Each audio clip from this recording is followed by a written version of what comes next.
তিনটি রোগ হলে বুঝবেন আপনি জান্নাতি। অর্থাৎ তিনটি রোগ যদি আপনার হয় তাহলে মনে করবেন আল্লাহ পাক রব্বুল আলামিন আপনাকে ভালোবাসেন, আপনাকে মহব্বত করেন। যাদেরকে আল্লাহ তাআলা ভালোবাসেন, মহব্বত করেন, তাদেরকে আল্লাহ তাআলা বিভিন্নভাবে পরীক্ষা করেন। তার ভিতরে একটা পরীক্ষা হচ্ছে অসুস্থতার নিয়ামত দিয়ে আল্লাহ তাআলা পরীক্ষা করেন। মনে রাখবেন, সুস্থতাও আল্লাহর নিয়ামত, অসুস্থতাও আল্লাহর নিয়ামত। আমরা অসুস্থ হয়ে গেলে অনেক সময় আল্লাহকে অভিযোগ করে বসে, আল্লাহ আমার কি দোষ ছিল? কত মানুষ সুদ খায়, ঘুষ খায়, তার কোনো সমস্যা হয় না, আল্লাহ তুমি শুধু আমাকে দেখো, খবরদার এরকম অভিযোগ করবেন না। সুতরাং অসুস্থ হলে তিনটি রোগ যদি আপনার হয়, মনে করবেন যে আল্লাহ আপনাকে ভালোবাসে এবং আল্লাহ আপনাকে জান্নাত দিতে চাচ্ছেন। এক নাম্বার হচ্ছে যদি জ্বর হয়। জ্বর ঠান্ডা আমাদের অনেকেরই হয়।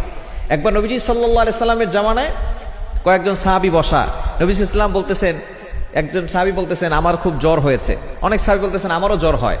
এবার নবী সাল্লাল্লাহু আলাইহি সাল্লাম বলছেন তোমরা তো আমার অন্তর্ভুক্ত, আমারও তো জ্বর হয়। কিন্তু একজন বলতেছে যে আমার জ্বর হয় না। নবীজি বলতেছেন তাহলে তুমি আমাদের অন্তর্ভুক্ত না। বোঝা গেল জ্বর হওয়া ভালো লক্ষণ। এবং হাদিসের ভিতরে এসেছে নবী সাল্লাল্লাহু আলাইহি সাল্লাম বলেছেন যদি কখনো কারো জ্বর হয় তাহলে এই জ্বরের মাধ্যমে তার গুনাহ মাফ হয়ে যায়। সুবহানাল্লাহ বিহামদিহি। জ্বরের মাধ্যমে আপনি যে জ্বর হয়েছে, আপনার যে কষ্ট হচ্ছে, এর মাধ্যমে আপনার গুনাহ মাফ হয়। আমরা জ্বর হওয়ার সাথে সাথে অনেকে ওষুধ খাই। চিকিৎসা বিজ্ঞান বলছে জ্বর হওয়ার সাথে সাথে ওষুধ খাওয়া যাবে না। যখন শরীরটা একটু গরম হয়, জ্বর হলে ভিতরের যে ব্যাকটেরিয়াগুলো আছে, ভাইরাসগুলো আছে, এগুলো আস্তে আস্তে মরে যেতে থাকে এবং আপনার ভিতরের দিক দিয়ে আপনি সুস্থ হতে পারবেন। জ্বর হলে সাথে সাথে ওষুধ খাবেন না, আপনি একদিন ওয়েট করবেন, তারপরে আপনি যদি সহ্য করতে না পারেন তখন আপনি ওষুধ খাবেন।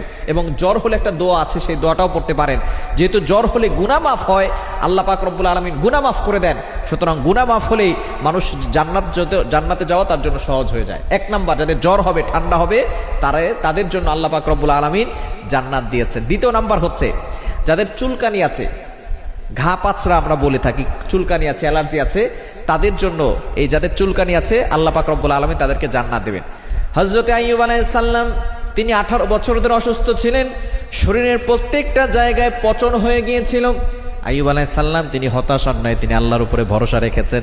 শেষ পর্যন্ত তিনি একটি দোয়া পড়েছেন, রব্বি আন্নী মাসসানিয়াদ দুররু ওয়া আনতা আরহামুর রাহিমিন। আয় আল্লাহ, তুমি তো রহমান, তুমি তো রহিম, আমি তো অসুস্থ হয়ে পড়েছি।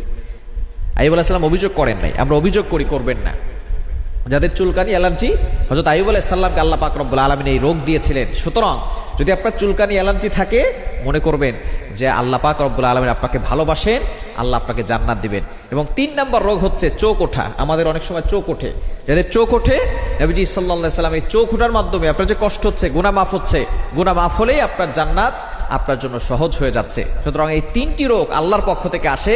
যাদের হয় তারা বুঝবেন যে এই 3টি রোগ দিয়ে আল্লাহ আপনাকে জান্নাত দিতে চাচ্ছে।